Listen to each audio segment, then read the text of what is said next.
नमस्कार, स्वागत है आपका मुनाफे की मंडी में, जहां हम आपको कमोडिटी मार्केट की तमाम खबरें बताते हैं, साथ ही आपके लिए बेहतरीन ट्रेडिंग कॉल्स भी लेकर आते हैं। आज हमारे साथ तीन मेहमान हैं। मनोज जैन हैं पृथ्वी फिनमार्ट से, जय पुरोहित है जेएम फाइनेंशियल से और कोलिन शाह है पूर्व चेयरमैन है जीजे ईपीसी के। लेकिन सबसे पहले फटाफट से आपको टॉप 10 खबरें बता देते हैं। आज गोल्ड और सिल्वर की बात करें तो आज फिर से एक रेंज वाला कारोबार दिख रहा है। हल्की तेजी के साथ सोना कारोबार कर रहा है, चांदी बेहद ही सुस्ती के साथ कारोबार कर रही है 67,600 के आसपास। क्रूड लगातार चौथे दिन तेजी दिख रही है। नेचुरल गैस स्थिर कारोबार है 200 रुपए के आसपास, अहम सपोर्ट लेवल के आसपास एमसीएक्स पर नेचुरल गैस कारोबार कर रहा है। बेस मेटल्स में आज एल्युमिनियम को छोड़ सभी में तेजी दिख रही है। कॉपर 775 रुपए के आसपास, जिंक में भी 0.25% की तेजी दिख रही है। एग्री मार्केट में कैस्टर हल्की तेजी के साथ 7,100 रुपए के आसपास। कॉटन केक आज दबाव है 2,800 रुपए के नीचे कॉटन केक का वायदा ट्रेड कर रहा है।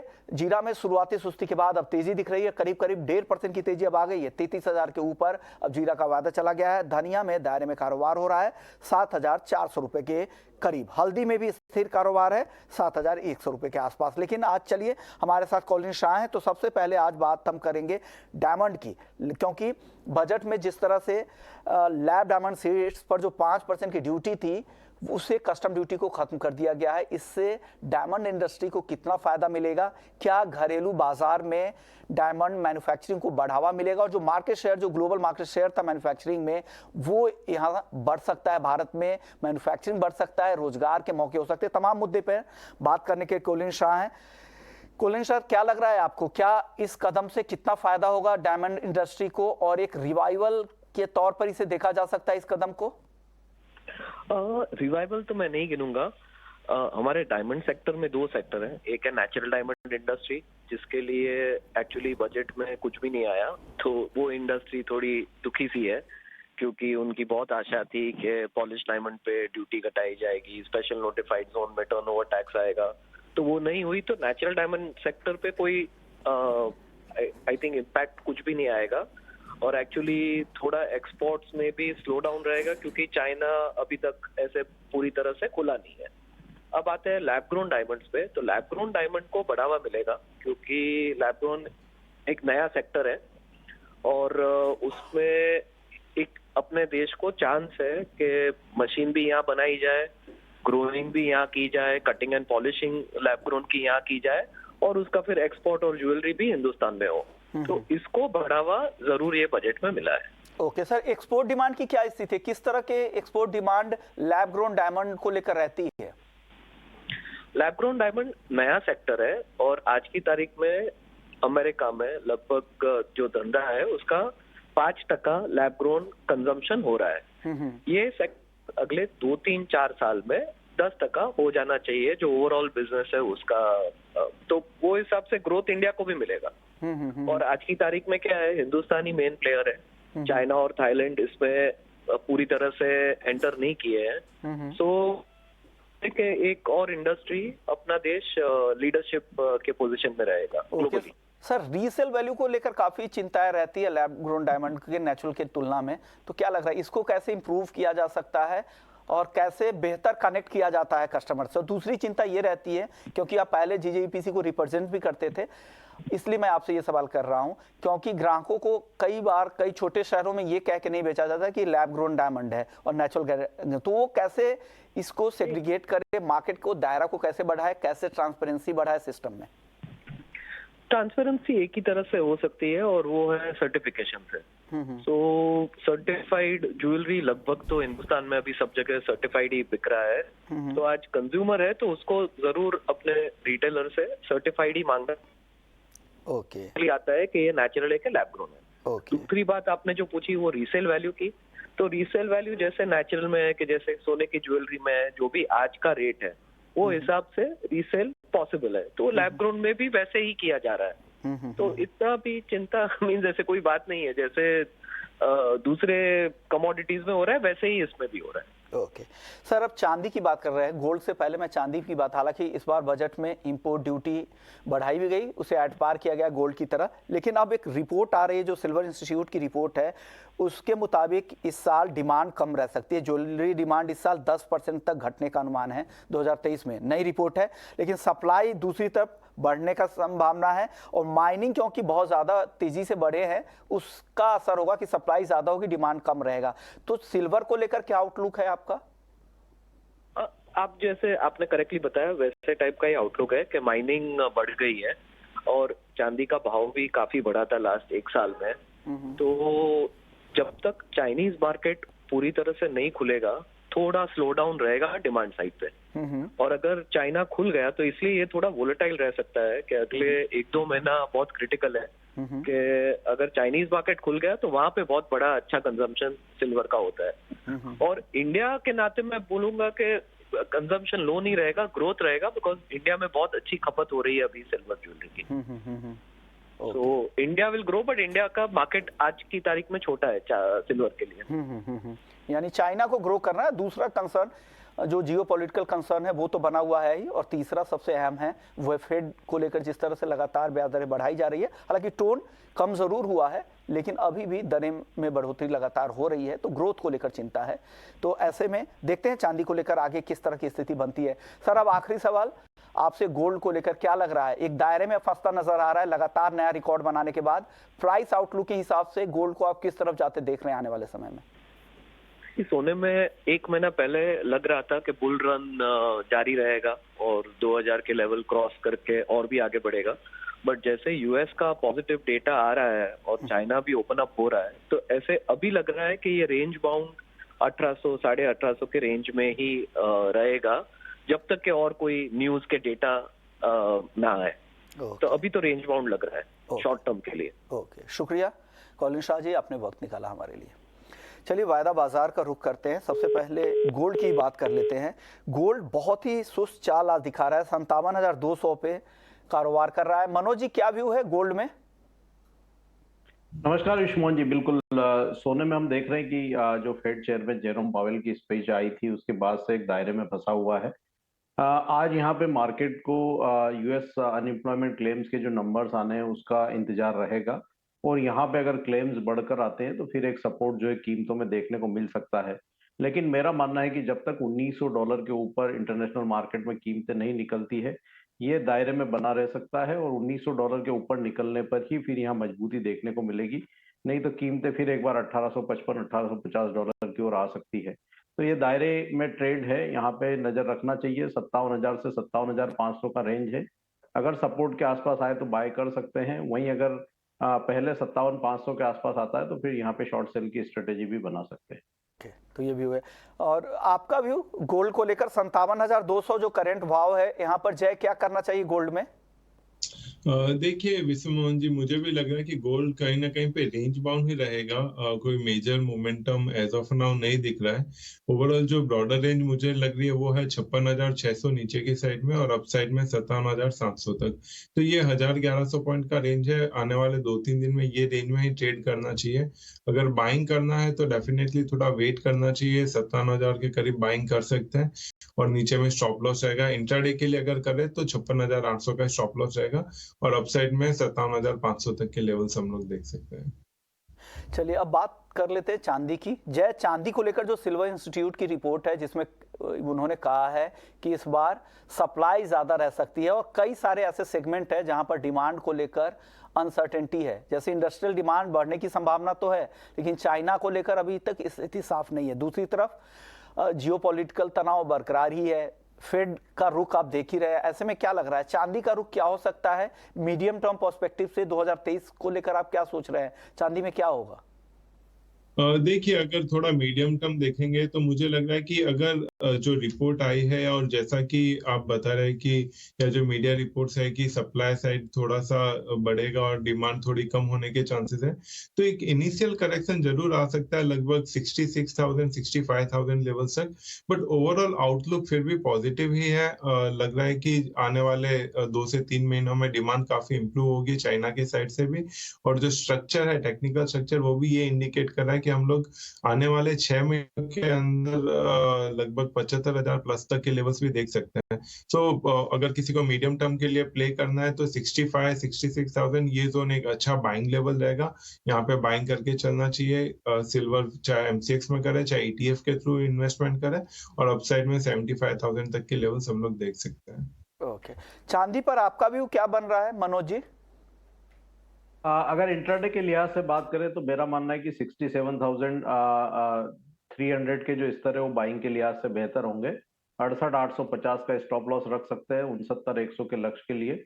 मीडियम टर्म के लिए यहाँ पे थोड़े डिप का वेट करना चाहिए। जहां तक आप जो सिल्वर इंस्टीट्यूट की रिपोर्ट की बात कर रहे थे, तो चाइना के जो एक्सपोर्ट्स के नंबर है वो अभी भी बेहतर है। यहाँ पे यूएस को रिकॉर्ड एक्सपोर्ट चाइना की तरफ से टैरिफ लगने के बावजूद किया गया है। अगर हम इंडियन इंपोर्ट्स की बात करें चाइना से, तो वो भी काफी बड़ी मात्रा में जो है देखने को मिले हैं पिछले 9 महीने में। अगर 2022 की बात करें तो यहाँ पे और अब चाइना की जो कोविड रिस्ट्रिक्शन है वो भी ईज आउट हो रहे हैं। तो डेफिनेटली यहाँ पे जो इंडस्ट्रियल डिमांड है वो मार्च ऑनवर्ड जो है बेहतर होती हुई दिख सकती है। तो चांदी के लिए पॉजिटिव ही रहेगी। तो मीडियम टर्म में यहाँ बिल्कुल 65,000 से 66,000 के जो लेवल्स है वो काफी अच्छे लेवल्स है बाइंग के लिहाज से। लंबी अवधि के जो निवेशक बाय करना चाहते हैं, यहाँ पे जो अगर हम वर्ष आखिर तक की बात करें तो 78 से 80,000 तक के जो स्तर है वो देखने को मिलेंगे चांदी में।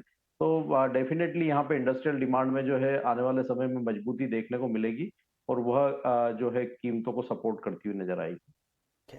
तो ये भी है चांदी को लेकर। चलिए अब बात कर लेते हैं क्रूड को। लेकिन लगातार चौथे दिन आज कच्चे तेल में तेजी दिख रही है। हालांकि एक रेंज में आज है 6500 के आसपास एमसीएक्स क्रूड है, 85 के ऊपर ब्रेंट क्रूड का भाव है। जय, क्या करना चाहिए कच्चे तेल में यहाँ से? देखिए, क्रूड मुझे लग रहा है कि ये जो मोमेंटम है ये कंटिन्यू और होना चाहिए। $88 तक आ सकता है ब्रेंट क्रूड। और अगर एमसीएक्स की बात करेंगे तो लगभग 6650 6700 वहां पे इसका क्रूशियल हर्डल है। वहां तक ये रैली कंटिन्यू कर सकता है। But at current levels risk reward इतने फेवरेबल नहीं है, तो थोड़ा सा डिप के लिए वेट करना चाहिए। 6400 के करीब आता है तो वो एक अच्छा बाइंग लेवल रहेगा, वहां पे बाइंग करके चलना चाहिए। 6330 का स्टॉप लॉस रख सकते हैं और अपसाइड में मुझे लग रहा है कि 6600 तक के लेवल्स हम लोग आने वाले 2 दिन में देख सकते हैं। क्रूड पर आपका व्यू क्या है मनोज जी? बिल्कुल मोमेंटम पॉजिटिव है, लेकिन मैं फ्यूचर के बजाय यहाँ पे ऑप्शन की स्ट्रेटेजी सुझाना पसंद करूंगा। हालांकि हम देख रहे हैं कि यूएस के जो स्टॉक्स है वो रिकॉर्ड लेवल पर पहुंचते हुए नजर आए हैं।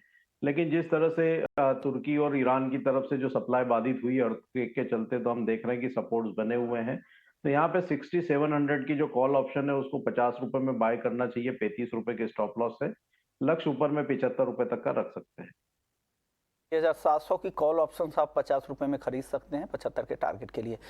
चलिए अब बात कर लेते हैं नेचुरल गैस की। नेचुरल गैस 200 के अपने अहम सपोर्ट लेवल के आसपास है। क्या लग रहा है अब यहाँ से नेचुरल गैस में? जय, देखिए, ओवरऑल ट्रेंड तो नेचुरल गैस का डेफिनेटली डाउनसाइड में ही है। बट कहीं ना कहीं पे जो सपोर्ट के पास में अभी ट्रेड कर रहा है, एक पुल बैक मूव जरूर एक्सपेक्टेड है जो लगभग प्राइसेस को 225 तक ले जा सकता है। बट जो अभी स्ट्रक्चर बना हुआ है और जैसा मोमेंटम है, ये मोमेंटम में फ्यूचर्स के साथ ट्रेड करना काफी रिस्की है। तो अगर किसी को ट्रेड करना है तो ऑप्शंस के थ्रू करना बेटर है। 210 का कॉल ऑप्शन बाय कर सकते हैं लगभग 10 रुपए के करीब। उसमें 5 रुपए का स्टॉप लॉस रखे और अपसाइड में 20 रुपए का टारगेट रहेगा। तो ऑप्शंस के जरिए प्ले करना ज्यादा बेहतर है क्योंकि एक वोलेटाइल काउंटर है, नुकसान का डर ज्यादा रहता है। मनोज जी, आपका नजरिया क्या है, कैसे ट्रेड करें नेचुरल गैस में आज? नहीं, मेरी कोई सलाह इसमें ट्रेड के लिए नहीं रहेगी, लेकिन मोमेंटम अभी भी यहाँ पे नेगेटिव है। जब तक 222 के स्तर ये कमोडिटी पार नहीं करती है, शायद यहाँ पे बढ़त की गुंजाइश जो है वो कम ही रहेगी। लोअर साइड में 188 यहाँ पे अहम सपोर्ट्स रहेंगे। तो एक दायरा जो है वो 188 से 222 का नेचुरल गैस में बना रहेगा। बेस मेटल्स की बात कर लेते हैं, फिर एग्री मार्केट की बात करेंगे क्योंकि हमारे साथ जीसीएल से अमित खरे भी है। अमित जी, आप बने रहिए लाइन पे। बेस मेटल्स पे चर्चा के बाद आपके पास आता हूं। बेस मेटल्स में आज कॉपर, लेड, जिंक तीनों में तेजी दिख रही है। एल्युमिनियम में हल्की गिरावट यहां पर दिख रही है। मनोज जी, टॉपिक क्या होगी बेस मेटल्स में अगर किसी एक को चुनना हो यहां पर? तो बात करें तो हमने देखा है कि लेड जो है पिछले 4-5 सेशन से एक दायरे में ट्रेड करता हुआ नजर आ रहा है। और जिस तरह से दूसरे बेस मेटल्स में लोअर लेवल से रिकवरी देखने को मिली थी, तो हमारा मानना है कि यहाँ पे लेड में जो है एक बढ़त देखने को मिल सकती है। 184 से 185 के दायरे में यहाँ पे बाय करके चल सकते हैं 182 के स्टॉप लॉस से। ऊपर में लक्ष्य जो है वो 188 से 189 तक का यहाँ पे रख सकते हैं। तो ओवरऑल बेस मेटल पैक में लेड एक बेहतर पिक लगती है। ट्रेड पसंद है 182 रुपए के स्टॉप लॉस के साथ, 182 का स्टॉप लॉस लगाए, 184 से 185 के बीच में खरीदे 189 के टारगेट के लिए। जय, आपकी पसंद क्या है बेस मेटल्स में आज? जी मेरी भी बेस्ट पिक जो है वो लेड ही है। लेड में जैसा कि अभी डिस्कस कर रहे थे, चार्ट स्ट्रक्चर काफी स्ट्रांग बना हुआ है। 4-5 दिन से एक रेंज में था और अभी वो रेंज ऊपर की साइड में निकाल रहा है। तो मुझे लग रहा है ये आने वाले 2-3 दिन में 192 तक के लेवल से हम लोग देख सकते हैं। तो 183 के स्टॉप लॉस के साथ में लेड बाय करना चाहिए। और सेकेंड जो पिक रहेगा अगर बेस मेटल में करना है तो वो है कॉपर। कॉपर का भी स्ट्रक्चर काफी स्ट्रांग है। रिसेंटली कॉपर ने काफी आउट परफॉर्म भी किया था अदर बेस मेटल्स को, और ओवरऑल जो अभी पेरू में जो प्रॉब्लम्स चल रही है, जो एक्सटेंड हो रही है, उसकी वजह से मुझे लग रहा है कि प्राइजेस को और सपोर्ट करेंगे और अपसाइड में 790 तक के लेवल्स हम लोग कॉपर में भी देख सकते हैं। तो ये व्यू है बेस मेटल्स पे। अब बात कर लेते हैं एग्री मार्केट की। हमारे साथ अमित खड़े हैं GCL से। अमित जी, सबसे पहले जीरे की बात कर लेते हैं। एक सुस्ती के बाद अब फिर से जीरे में आज तेजी दिख रही है, 1% तक की तेजी है, 33,000 के बेहद करीब है। अगर किसी को खरीदना है तो किन लेवल्स पे एंट्री करनी चाहिए जीरे में आज? Ji Vishnu ji, thank you. जीरे का जो ट्रेंड है अभी ओवरऑल पॉजिटिव बना हुआ, एक अच्छा करेक्शन इसमें हमने ऊपरी स्तरों से देखा। लेवल्स की अगर मैं बात करूं तो मार्च वायदा जीरे में फ्रेश एंट्री अगर ये 33,150 के ऊपर निकलता है तो ही इसमें नई एंट्री खरीदारी की करनी चाहिए। ऊपर में 33,900 के टारगेट रहेंगे और 32,700 के नीचे का स्टॉप लॉस रहेगा। वहीं पे अगर नीचे डिप साइड में मिलता है तो 32,000 के आसपास भी इसमें एंट्री करी जा सकती है। ओके। और बाकी मसालों में धनिया और टर्मरिक, इन दोनों पर क्या व्यू बन रहा है? बाकी दोनों मसालों के चार्ट जो है अभी काफी बीरिश मेरे को दिखाई दे रहे हैं। वहीं पे धनिया की अगर लेवल्स की मैं बात करूं तो 7500 के आसपास ये मिलता है तो इसमें एक बिकवाली का ट्रेड रिकमेंड करूंगा मैं। 7,000 रुपए तक के टारगेट रहेंगे और 7,800 रुपए के ऊपर का एक स्टॉप लॉस है। वहीं पे हल्दी का चार्ट भी काफी कमजोरी दर्शा रहा है। यहाँ पे लेवल्स की अगर मैं बात करूं तो 7180 के करीब इसमें बिकवाली करें। 7300 रुपए का एक स्टॉप लॉस है। बहुत ही रिस्क रिवार्ड रेशियो इसमें फेवरेबल है। 7300 के ऊपर जब तक ये नहीं चल रहा है तब तक इसमें बिकवाली का ट्रेड ही बना के रखें। नीचे में 7,000 से लेके 6800 के लेवल हल्दी वायदा में देखने को मिल सकते हैं। मसालों में जीरा खरीदे 33,150 पे, 33,900 के टारगेट के लिए स्टॉप लॉस लगा ले 32,700 का। लेकिन धनिया और हल्दी ये दोनों बेच कर जाए। धनिया अप्रैल वायदा 7,500 रुपए में बेचे 7,000 के टारगेट के लिए, 7,800 रुपए का स्टॉप लॉस लगाए। हल्दी 7,180 रुपए में बेचे 7,000 रुपए के टारगेट के लिए, 7,300 का स्टॉप लॉस लगा ले। ग्वारसीड और ग्वारगम यहाँ पर क्या व्यू है अमित जी? ग्वारसीड का करंट स्ट्रक्चर भी मेरे को थोड़ा सा बीरिश दिखाई दे रहा है। इसमें मैं बिकवाली का ही ट्रेड दूंगा थोड़ा उछाला आने पर। जैसे मार्च वायदा ग्वारसीड है 6,000 के करीब अगर ये मिलता है, 40-50 रुपए का अपसाइड का मूवमेंट अगर आता है तो उसमें एक बिकवाली का ट्रेड है। 5850 रुपए का एक से 2 दिन का टारगेट है। 6100 रुपए के ऊपर का एक स्टॉप लॉस मेंटेन करें। वहीं पे ग्वारगम की अगर मैं बात करूं तो ग्वारगम मार्च वायदा में भी अगर 150-200 पॉइंट का उछाल आता है, 12,700 के करीब अगर ये मिलता है तो इसमें एक बिकवाली का ट्रेड लेके चलना चाहिए। 13,100 रुपए के ऊपर का स्टॉप लॉस है और 12,000 रुपए के टारगेट है। 12,000 के नीचे अगर ये सस्टेन करेगा तो इसमें थोड़ा सा ज्यादा मंदी देखने को मिल सकती है। ओवरऑल स्ट्रक्चर अभी सेल ऑन राइज का ही रहेगा। ओके, सेल ऑन राइज के साथ काम करना है। ग्वारसीड 6,000 पे बेचे 5,850 के टारगेट के लिए, 6,100 के स्टॉप लॉस के साथ। शुक्रिया अमित जी वक्त निकालने के लिए। अब मनोज जी, आपकी टॉपिक क्या होगी पूरे एग्री मार्केट में? अगर किसी चुनना हो अगर कोई काउंटर, तो आप क्या पसंद कर रहे हैं आज एग्री में? एग्री में विष्णु जी हम देख रहे हैं कि यहाँ पे जो कॉटन सीड ऑयल के वो पिछले काफी सेशन से एक दायरे में ट्रेड कर रहा है। तो मार्च वायदा अगर यहाँ पे 2700 के आसपास मिलता है तो उसमें बाइंग करना प्रेफर रहेगा। 2666 का स्टॉप लॉस लगाए। ऊपर में 2765 2770 तक का लक्ष्य जो है वो लेकर के चल सकते हैं। ये में क्या व्यू है मनोज जी आप? जीरे में ये एक रेंज में कमोडिटी कारोबार कर रही है और जो रेंज है वो थोड़ी वाइडर है 30,000 से 34,500 की। तो ये रेंज में बना रहेगा और मेरा मानना है कि ऊपर में कहीं भी भाव 34,000 के आसपास आए तो लॉन्ग के पोजीशन में मुनाफा वसूली करते रहना चाहिए। नए क्रॉप के अराइवल्स जो है वो मार्च महीने में स्टार्ट होंगे तो उस समय कीमतों में दबाव देखने को मिल सकता है। तो ऊपरी लेवल्स पर मुनाफा वसूली की सलाह रहेगी। चलो करेंसी मार्केट की बात कर लेते हैं। जय, करेंसी मार्केट में आज हल्की कमजोरी दिख रही है। डॉलर के मुकाबले 82 रुपए 62 पैसे के आसपास अभी फिलहाल है। क्या लग रहा है यहाँ पर? देखिए कल आरबीआई पॉलिसी के बाद में हम लोग ने देखा है कि इंडियन रुपी थोड़ा स्ट्रेंथन हुआ है as compare to dollar. But overall अगर टेक्निकल स्ट्रक्चर देखेंगे तो यूएसडी आईएनआर फ्यूचर्स का 82.55 का काफी क्रूशियल सपोर्ट है। जब तक ये वो सपोर्ट लेवल होल्ड करता है तब तक पॉसिबिलिटी है कि 82.85 तक के लेवल्स हम लोग देख सकते हैं। तो अभी थोड़ा सा पॉजिटिव बायस के साथ में ट्रेड करना चाहिए। ओवरऑल अगर ट्रेंड देखेंगे तो वो भी पॉजिटिव है और इंट्राडे में मुझे लग रहा है कि एक बाउंस बैक यहाँ से पॉसिबल है। सो अगर किसी को बाय करना है तो 8250 का स्टॉप लॉस रखें और अपसाइड में 8285 का टारगेट रहेगा। यानी 82-85 तक जा सकता है, यहाँ से हल्की नरमी की और संभावना लग रही है। शुक्रिया जय आपका, मनोज जी आपका, आप लोगों ने वक्त निकाला। मुनाफे की मंडी में फिलहाल इतना ही।